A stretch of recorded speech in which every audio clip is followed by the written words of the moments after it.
우리 주님께서 주시는 은혜와 평강이 여러분의 삶 가운데 가득 임하시기를 축원드립니다.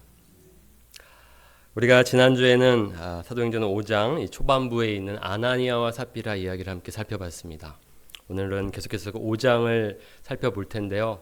사실 다 살피려면 꽤 긴 내용입니다. 그래서 마지막 부분만으로 우리가 성경을 읽었고요. 제가 설명을 드릴 때에는 빠르게 어떤 상황이었는지 어떤 말씀인지를 설명해 드리도록 하겠습니다. 우선 오늘 이제 읽었던 말씀 중에서 여러분들 가슴에 탁 박히는 말씀이 있으십니까? 이 말씀을 읽을 때마다 저는 놀라곤 합니다. 바로 40장 그리고 41절, 40절, 41절을 읽다 보면요. 어떤 구절에 딱 마음이 멈추게 됩니다. 그들이 옳게 여겨 사도들을 불러들여 채찍질하며 예수의 이름으로 말하는 것을 금하고 놓으니 사도들은 그 이름을 위하여 능욕받는 일에 합당한 자로 여기심을 기뻐하면서 공회 앞을 떠나니라. 사도들은 그 이름을 위하여 능욕받는 일에 합당한 자로 여기심을 기뻐하면서 지금 채찍질을 당했습니다.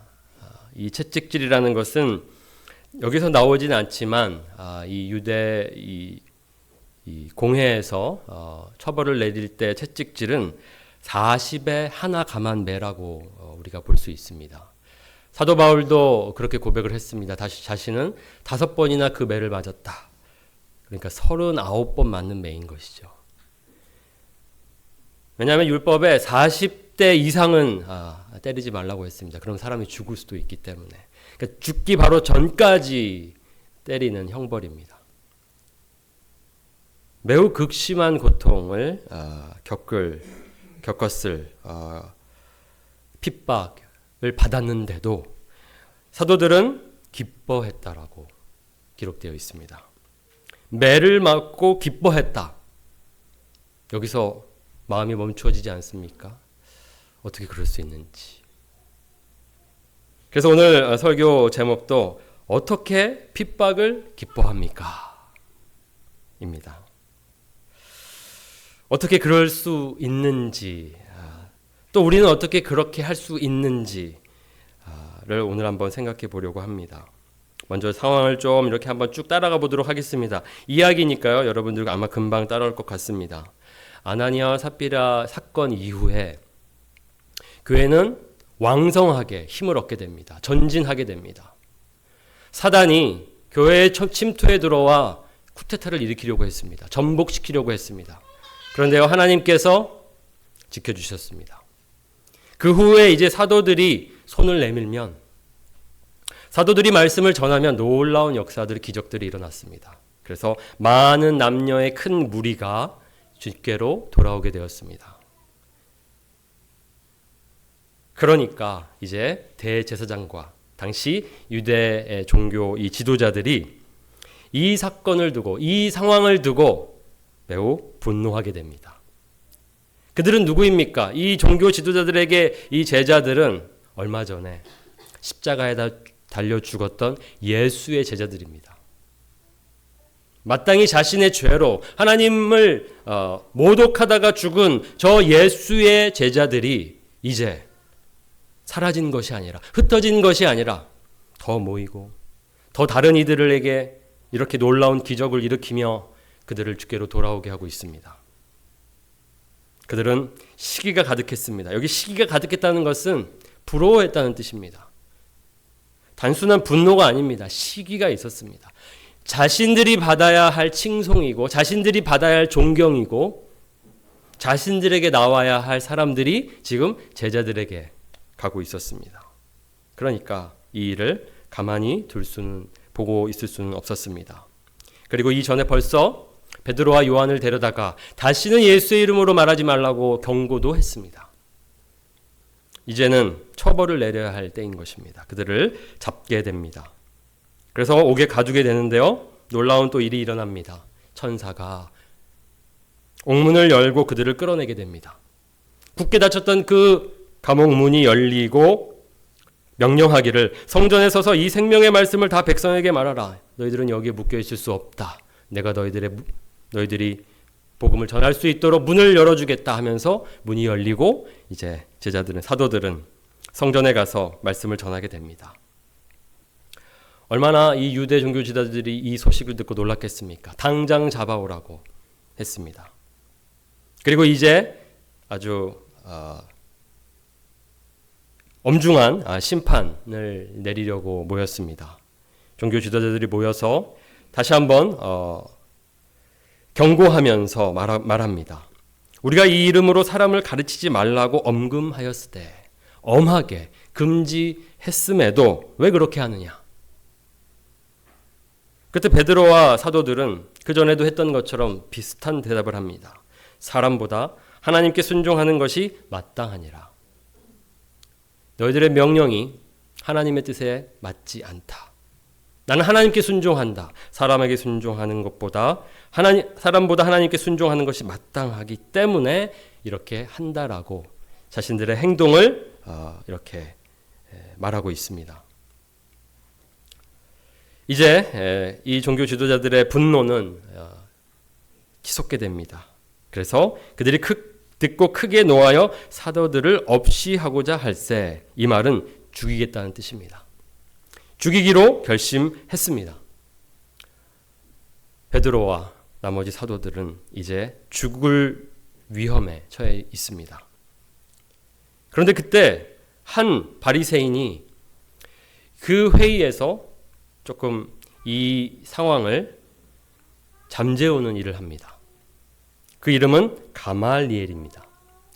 바리새인 가말리엘이 어떤 말을 하게 됩니다. 그런데 이 가말리엘은 우리에게는 어떤 인물로 알려져 있습니까? 그 유명한 사도 바울의 스승으로 알려져 있습니다. 이 가말리아 문하 그 밑에서 사도 바울이 교육을 받았습니다. 그리고 많은 사람들의 존경을 받는 사람이었습니다. 그러니까 그가 이야기하는 것을 이제 또 다른 사람들이 귀 기울여 듣는 것을 보게 됩니다. 그런데 이 사람이 어떤 이야기를 하게 되냐면 이 사람들을 죽이지 말고 상관하지 말고 그대로 내버려 두라. 왜 그렇습니까? 하나님께서 하신 일이라면 우리가 막을 수 없다. 그리고 이들이 정말 자신들이 만들어낸 이야기를 가지고 전하고 있고 그렇게 사람으로부터 이 일을 일으키고 있다면 자신들이 만들어낸 일들이라면 이것은 자연스럽게 무너질 것이다. 그러니까 이단은 스스로 망할 것이다. 이런 뜻입니다. 그것을 우리가 굳이 심판자로 서서 할 필요가 없다는 것이죠. 실제로 그랬습니다. 그때 수많은 거짓 교사들이 일어나서 여러 가지 사건들을 일으키고 그렇게 선동하고 결국은 실패했습니다. 그리고 그 일은 그렇게 지나갔습니다. 그러니까 이것이 어떤 자연의 법칙이라는 것이죠. 그것이 사람이 만들어낸 것이라면 오래가지 못할 것이다. 스스로 망할 것이다. 근데 여기에 이제 만일을 붙이게 됩니다. 그런데 혹 모르지만 이것을 믿는다고 볼 수는 없습니다. 이 가말리엘이 이들이 하고 있는 행동과 모든 말들이 정말 하나님께서 일으키시는 일이라면 이것은 우리가 막을 수 없다. 오히려 이렇게 우리가 막게 되면 하나님을 대적하는 것이 되니까 우리 그렇게 하지 맙시다. 그냥 맡깁시다. 하나님께 맡기자는 것이죠. 하나님께서 모든 것을 판단하시고 알아서 해결하실 것이라는 믿음입니다. 어떻습니까? 굉장히 합리적인 생각입니다. 그러니까 이제 다른 사람들이 이제 분노를 좀 잠재우게 되고 혹시나 자신들이 하나님을 대적할까 하는 그 말에 좀 걸림을, 양심의 찔림을 당하게 됩니다. 혹시나. 그들이 그래서 그 말을 이제 받아들이게 됩니다. 그들이 옳게 여겨. 그리고 놔주기는 하는데 또 그냥 놔주지는 않습니다. 또 어느 정도의 이 형벌을 주게 됩니다. 그것이 바로 40에 하나 가만매입니다. 39번 죽기 전까지 때리는 매를 이제 선고하고 사도들은 채찍질을 당하게 됩니다. 그리고 난 후에 오늘 우리가 지금 묵상하려는 이 말씀입니다. 그 이름을 위하여 능욕받는 일에 합당한 자로 여기심을 기뻐하면서 공의 앞을 떠나니라. 하나님께서 함께하고 계시고 하나님께서 능력이 있으신데 왜 그들을 그렇게 매맞게 하셨을까요? 왜 옥문에 갇혀 있을 때는 그 옥문을 열어주셨는데 왜 맞을 때는 함께하지 않았습니까? 사도들은 그렇게 얘기하지 않았습니다. 그 매를 기꺼이 맞았고 그리고 그 일을 오히려 기쁘게 여겼습니다. 어떻게 핍박을 기뻐합니까? 핍박이라는 것을 우리가 다른 의미로 고난이라고도 말할 수 있겠습니다. 어려움은 기쁨이랑 어울리지가 않습니다. 핍박은 기쁨이랑 연결되지 않습니다. 고통, 슬픔. 그런데요, 여기 이상하게 이 사도들은 완전히 예상 외의 반응을 하고 있습니다. 그렇게 매를 맞았는데 기뻐했다라고 하고 있습니다. 그리고 공의 앞을 떠났고 그리고 이제 42절에 보면 더 왕성하게 하나님의 말씀을 복음을 쉬지 않고 증거하게 됩니다. 하나님의 나라는 더 힘을 얻어서 전진합니다. 놀라운 말씀입니다. 어떻게 핍박을 기뻐합니까? 우리에게 적용해 볼까요? 우리는 핍박을, 고난을 기뻐합니까? 저에게만 적용해도요. 이것이 쉽지 않습니다. 어떻게 기쁠 수 있습니까? 괴롭고 왜 그런지 모르겠고 혼란스럽고 어떻게 사도들은 그 핍박을 받은 일을 기쁘게 여겼을까요? 이것이 우리가 성경을 통해서 확인하는 믿는 자들의 모습입니다. 고난 중에 평안, 고난 중에 기쁨, 오히려 고난 중에 더 하나님을 섬기고 사랑으로 다른 이들을 섬기는 모습들을 보게 됩니다. 이것이 진정한 그리스도인의 모습입니다. 우리가 다른 것으로 그 신자가, 그 그리스도인들이 좋은 신자다, 좋은 신앙인이다 보는 것이 아니라 바로 이것으로 보는 것입니다. 그가 과연 고난 중에 기뻐하는가, 감사하는가. 이것은 보통에 있는 사람들은 상식적으로 그 일을 그렇게 하지 않습니다. 그럴 이유가 없고 근거가 없기 때문입니다. 고난은 그저 괴로울 뿐입니다. 매를 맞았는데 어떻게 기뻐할 수 있습니까? 그렇다면 사도들은 그리고 성경의 인물들은 모든 고난을 그렇게 기뻐했겠습니까? 우리는 모든 고난을 기뻐해야 할 것으로 봐야겠습니까? 라는 질문을 할 수 있습니다. 우선 좀 구분을 해야 합니다. 모든 고난은 아닙니다. 어떤 고난은 그저 우리가 자초해서 생기는 고난들이 있습니다. 여기서 말하는 이 고난은 바로 그 이름을 위하여 받는 고난입니다. 그 이름 때문에 받는 고난이지 내가 잘못해서 받게 된 어떤 어려움, 그것을 말하고 있는 것은 아닙니다. 그러니까 우리가 구분을 해야겠죠. 모든 것이 어려운 일을, 모든 어려운 것들을 다 이렇게 우리가 기뻐해야 할 수는 없습니다. 오히려 하나님과 상관없이 우리와 연관되어져서 우리의 잘못으로 일어난 일들, 어려움들 있을 수 있으니 그런 일들에 대해서는 우리가 기뻐하기보다는 오히려 돌이키고 뉘우치고 회개해야죠. 그렇습니다. 그 이름을 위하여 받는 고난에 대해서 이야기하고 있습니다. 그 이름 때문에 받는 고난에 대해서 이야기하고 있습니다. 우리에게는 얼마나 그런 고난이 있습니까? 하나님의 뜻대로 살려다가 당하는 고난 있을 수 있습니다. 물론 비교한다면 그 당시 우리 이 믿음의 선배들이 받았던 고난에 비교한다면 우리는 사실은 비교가 안 됩니다. 왜냐하면 우리는 지금 신앙의 자유를 갖고 있기 때문입니다. 우리가 예수를 믿는다고 해서 당장 어떤 사회적으로나 직접적으로 이렇게 핍박을 당하지는 않습니다. 결국 우리가 받을 수 있었던 그 핍박을 우리의 선배들이 다 받았기 때문에 얻게 된 자유, 그것 때문에 우리는 그렇게 직접적으로 고난을 당하지는 않습니다. 핍박을 당하지는 않습니다. 우리에게 고난이라면 어떤 손해 정도 될 것 같습니다. 예수님 믿고 예수님 뜻대로 살려다가 남을 섬기다가 우리가 받게 되는 어떤 손해들이요. 억울한 일 당할 수 있습니다. 배신당할 수도 있고요. 나는 하나님의 뜻대로 하나님의 뜻으로 믿고 행했던 그 일에 사람들은 전혀 그것을 알아주지 않고 오히려 불평하거나 또 등을 돌리거나 배신할 수도 있습니다. 그런 고난이라면 여기에 해당할 수 있습니다. 그 이름 때문에, 그 이름을 위하여 당하는 고난이기 때문입니다. 우리가 예수의 길을 걸어가다 보면 만날 수밖에 없는 고난입니다. 불편함, 거절, 그 모든 것들이 바로 그 이름 때문에 받는 고난입니다. 그리고 또 우리가 한번 살펴봐야 할 것은 여기 이 사도들이 지금 어떻게 보면 세상의 권세자들에게 저항하고 있는 모습을 보면서 교회는 신자라면 이 정부의 뜻에 반대해야 하는가? 교회는 반정부 조직인가? 우리가 오해할 수 있습니다. 무조건 저항해야 된다고 하고 있습니까? 그렇지 않습니다. 구별해야 합니다. 저항해야 할 것이 있고 저항하지 않고 순종해야 할 것이 있습니다. 분명히 말씀에서도 각 사람은 위에 있는 권세들에게 복종하라. 권세는 하나님으로부터 나지 않음이 없나니 모든 권세는 다 하나님께서 정하신 바라.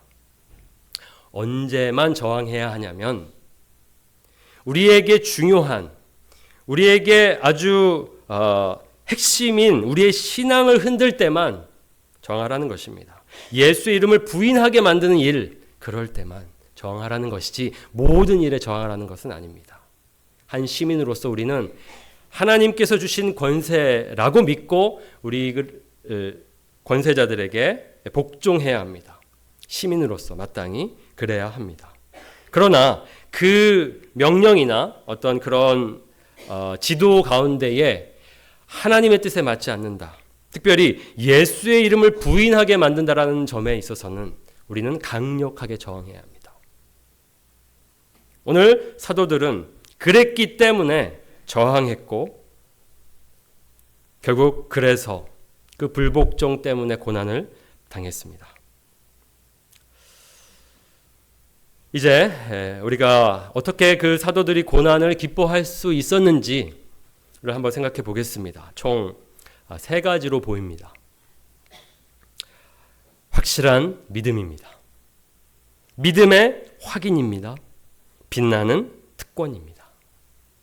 이것이 있었기에 그들은 예수의 이름으로 능욕받는 일에 마땅히 여기고 감사하며 기뻐할 수 있었습니다. 첫 번째 확실한 믿음입니다. 앞에서 이야기를 합니다. 30절에서 32절까지 베드로가 이렇게 말합니다. 너희가 나무에 달아 죽인 예수를 우리 조상의 하나님이 살리시고 이스라엘에게 회개함과 죄사함을 주시려고 그를 오른손으로 높이사 임금과 구주로 삼으셨느니라. 우리는 이 일의 증인이요 하나님이 자기에게 순종하는 사람들에게 주신 성령도 그러하니라. 사도들은 예수님과 함께했던 사람들이었습니다. 예수님의 죽음 목격했고 그리고 놀랍게 예수님의 부활도 목격했습니다. 그리고 예수님의 승천까지 목격했습니다. 바로 그 일에 그들은 증인입니다. 그 사건들은 하나하나가 부인할 수 없는 확실한 사건이기 때문에 그 모든 사건으로 종합해 본다면 예수님은 누구시냐면 우리의 진정한 왕이시며 우리의 구원자이시며 우리의 주인이십니다.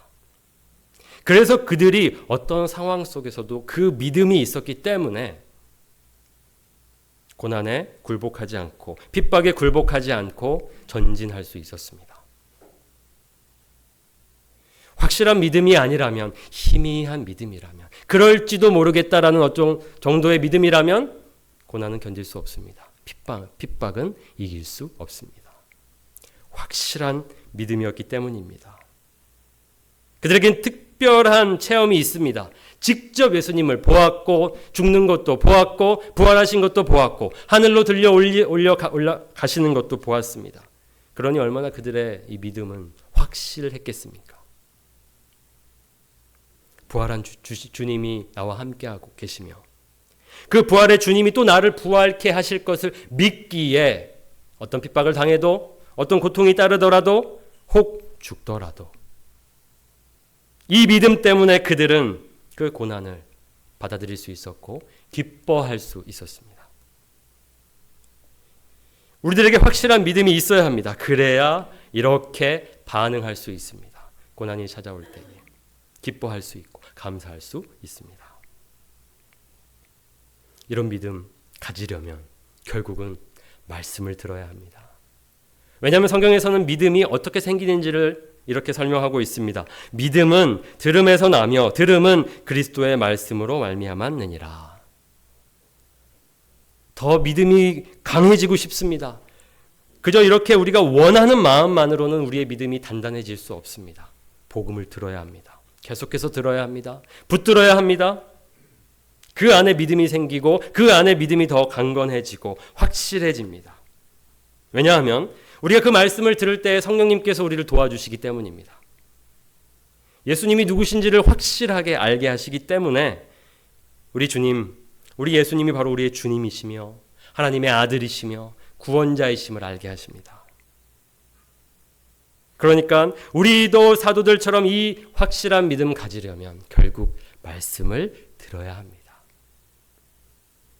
내 의지로만 결심한다고 할 수 있는 것이 아닙니다. 고난은 그렇게 이길 수 없습니다. 우리의 힘과 우리의 노력으로 이길 수 없습니다. 우리는 말씀을 들어도 또 쉽게 잊습니다. 그러니 다시 듣고 마음에 새기고 떠나지 않도록 그 말씀을 우리 안에 담아 두어야 합니다. 지켜야 합니다. 그럴 때에 확실한 믿음을 우리도 갖고 고난에 대하여 이렇게 사도들처럼 반응할 줄 믿습니다. 두 번째, 이 고난이 그들에게는 믿음의 확인이었기 때문입니다. 내가 지금 잘 믿고 있는지, 내가 지금 주님 잘 따라가고 있는지 무엇으로 알 수 있겠습니까? 예수님께서요, 핍박을 당하면 그런 줄로 알라고 말씀하셨습니다. 그러니까 핍박이 찾아올 때에 잘 가고 있구나. 그렇구나. 예수님 말씀대로 나 지금 예수님 길 잘 가고 있구나. 라고 생각했기 때문에 그 핍박을 받았을 때에 그들은 내가 주님께 속하였기 때문에 내가 주님 앞에 잘 서 있기 때문에 이런 일도 당하는구나. 내 믿음이 지금 바르구나. 그러니까 어떻게 했습니까? 내 믿음이 잘못됐다면 불안했겠지만 내 믿음이 옳다라고 하나님이 인정해 주신다면 기쁘지 않겠습니까? 잘하고 있다. 내가 너와 함께하고 있다. 너를 응원하고 있다라고 하시니 감사하고 기뻐할 수밖에 없는 것이죠. 예수님께서 왜 세상이 우리를 미워할 것이라고 하셨냐면 우리가 세상에게 속하지 않았기 때문이라고 하셨습니다. 그렇습니다. 세상은 예수님을 미워했습니다. 그리고 우리가 예수님께 속한다면 그렇게 될 것입니다. 똑같이. 만약에 우리가 세상에 속했다면 별 어려움 겪지 않을 것입니다. 왜냐하면 같은 편이니까 괴롭힐 이유가 없겠죠. 너희는 세상에 속한 자가 아니요 도리어 내가 너희를 세상에서 택하였기 때문에 세상이 너희를 미워하느니라. 당연한 일이라고 예수님이 미리 말씀하셨기 때문에 그렇군요. 믿으면 핍박을 당하는군요. 주님이 당하셨던 그 고난에 지금 참여하고 있다라고 생각하고 있습니다. 얼마나 영광스럽습니까? 그분과 함께 그분이 가셨던 길에 동참하고 있다라는 것이 그들의 마음에 기쁨을 일으키는 것입니다. 세 번째입니다. 빛나는 특권입니다. 오늘 41절 말씀을 공동번역으로 이렇게 보면요. 이렇게 되어 있습니다. 사도들은 예수의 이름으로 말미암아 모욕을 당하게 된 것을 특권으로 생각하고 기뻐하면서 의회를 물러 나왔다. 번역이 참 우리에게 의미가 있습니다. 더 정확하게 이야기하고 있습니다. 이들이 그 핍박을 그 고난을 무엇으로 여겼는지 특권이라고 여겼습니다. 영광스러운 빛나는 특권입니다. 명예입니다. 그러니까 주님께서 걸어가셨던 그 길에 참여하는 명예, 주님처럼 그 고난을 지나고 영광을 받게 될, 부활을 하며 하나님 앞에 서게 될 그 날을 알기에 현재의 고난은 장차올 영광에 비교가 되지 않기에 기뻐할 수 있었습니다. 예수님께서 산상수훈으로 이렇게 말씀하셨습니다. 나로 말미암아 너희를 욕하고 박해하고 거짓으로 너희를 거슬러 모든 악한 말을 할 때에는 너희에게 복이 있나니 기뻐하고 즐거워하라. 하늘에서 너희의 상이 큼이라. 분명히 말씀하셨습니다.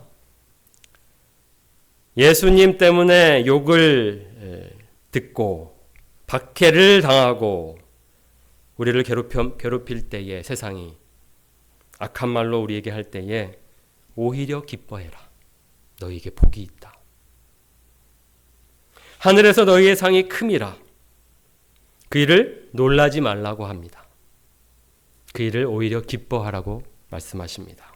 그것이 영광스러운 특권이기 때문입니다. 오직 그리스도께 속한 자만이 받을 수 있는 특권입니다.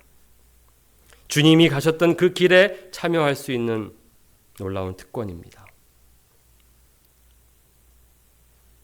제가 대학교 때 제가 아주 존경하는 교수님 조교를 한 적이 있습니다. 다른 교수님의 조교를 할 수도 있지만 저는 너무나도 기뻤습니다. 내가 너무나도 사랑하고 존경하는 교수님의 조교를 할 수 있어서 거기서 받게 될 어떤 장학금 그것이 기쁜 것이 아니라 내가 너무 조금이라도 더 함께하고 싶은 우리 교수님과 함께할 수 있어서 너무 감사하다. 기쁘다. 조교를 한다는 것은 일하는 것입니다. 옆에서 보조하는 것이니까요. 그런데요, 기쁘게 하는 것입니다. 그것을 영광으로 여기는 것이죠. 빛나는 특권이라고 여기는 것입니다. 함께하고 싶은 우리 교수님 옆에 내가 가까이 있을 수 있다는 것이 영광이었습니다. 유장춘 교수님, 갑자기 외치고 싶습니다. 우리 유장춘 교수님이 저의 존경하는 우리 스승이시고 또 우리 아내와 결혼할 때도 주례도 해주시고 제가 이렇게 사는데 가장 많은 영향을 주신 분이십니다. 그런 분의 제가 조교를 할 수 있어서 참 저는 영광스러웠습니다. 그런 것입니다. 주님을 섬길 수 있어서 주님의 일에 조금이라도 보탬이 될 수 있어서 주님과 함께 할 수 있어서 영광입니다. 주님이 당했던 그 고난에 제가 참여할 수 있다니요. 감히. 그러면 참여했다면 감사합니다. 그 자리에 제가 있을 수 있게 해주셔서 감사합니다. 기쁩니다.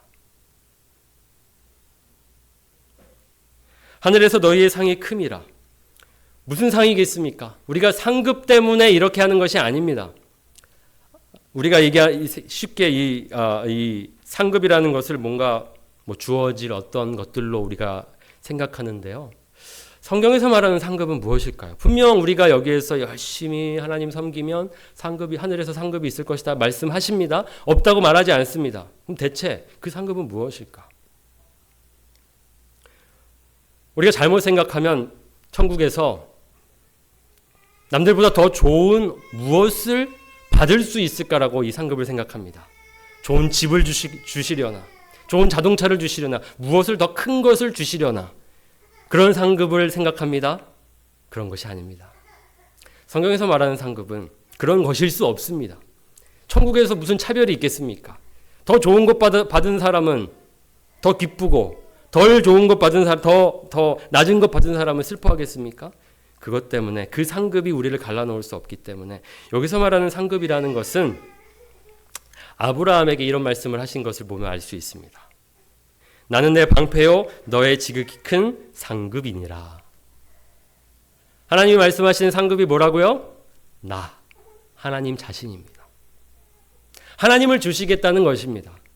우리가 그렇게 주님을 위하여 핍박당하고 괴로움을 당할지라도 하늘에 상급이 있는데요. 그 상급은 하나님의 품이라는 상급입니다. 우리를 안아주시고 눈물을 닦아주시고 우리를 위로해 주시는 상급입니다. 하나님 자신, 우리 주님이 곧 우리의 상급이십니다. 그 상급이 있을 것을 말하는 것입니다. 내가 너 기다릴 거야. 내가 너희를 기다릴 것이다. 위로해 줄 것이다. 그러니 견디고 기뻐하고 즐거워하라. 그날을 기다려라. 그렇게 예수님께서 말씀하셨고, 사도들은 그 믿음으로 주님이 우리의 상급이기에 주님 만날 날을 오히려 기대하면서 혹 죽음을 당할지라도 그 죽음은 주님을 만나는 문이 될 것이기에 그들은 기뻐했습니다. 수많은 믿음의 선배들의 순교, 헌신, 그래서 가능했던 것입니다. 확실한 믿음이 있었고, 그들 안에 이 믿음이 하나님께서 확인시켜 주시는 사건으로 고난이 찾아왔기 때문에, 그리고 그것이 빛나는 특권이었기 때문에 그것을 기쁘게 여기면서 받아들이고, 때로는 핍박을 당하고 고통을 당하며 욕을 얻기도 하며 또 죽음을 당하기도 했던 것입니다. 베드로는, 오늘 이야기를 하고 있는 이 베드로는 베드로전서에서 이렇게 말하고 있습니다. 오직 너희가 그리스도의 고난에 참여하는 것으로 즐거워하라.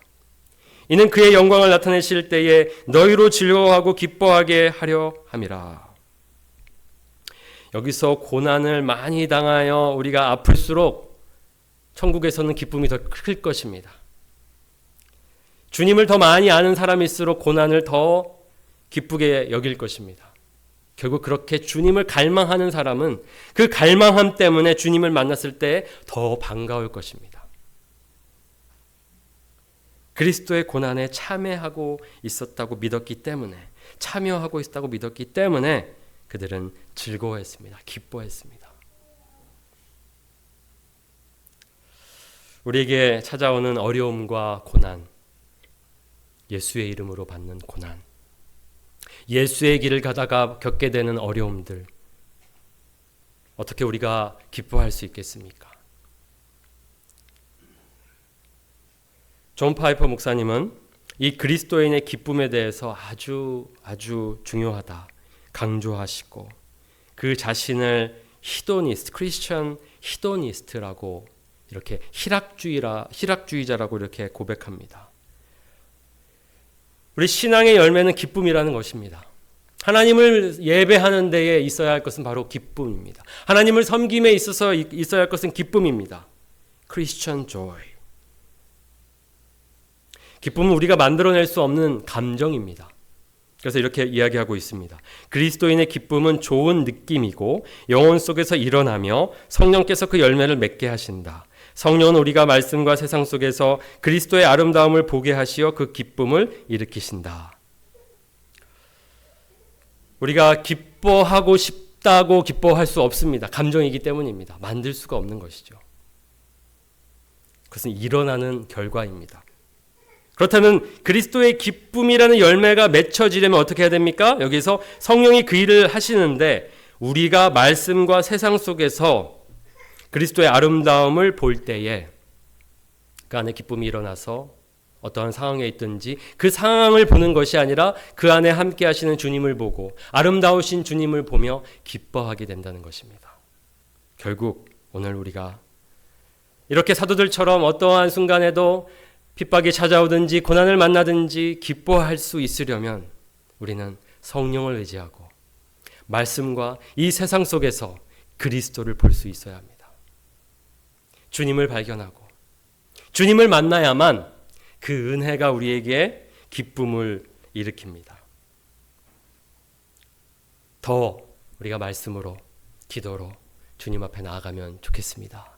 그렇게 될 때에 이렇게 놀라운 열매로서 고난 중에도 기뻐할 수 있는, 핍박 중에도 기뻐할 수 있는 놀라운 삶을 살게 될 줄 믿습니다. 자, 여러분 모두가 그런 삶을 살면 좋겠습니다.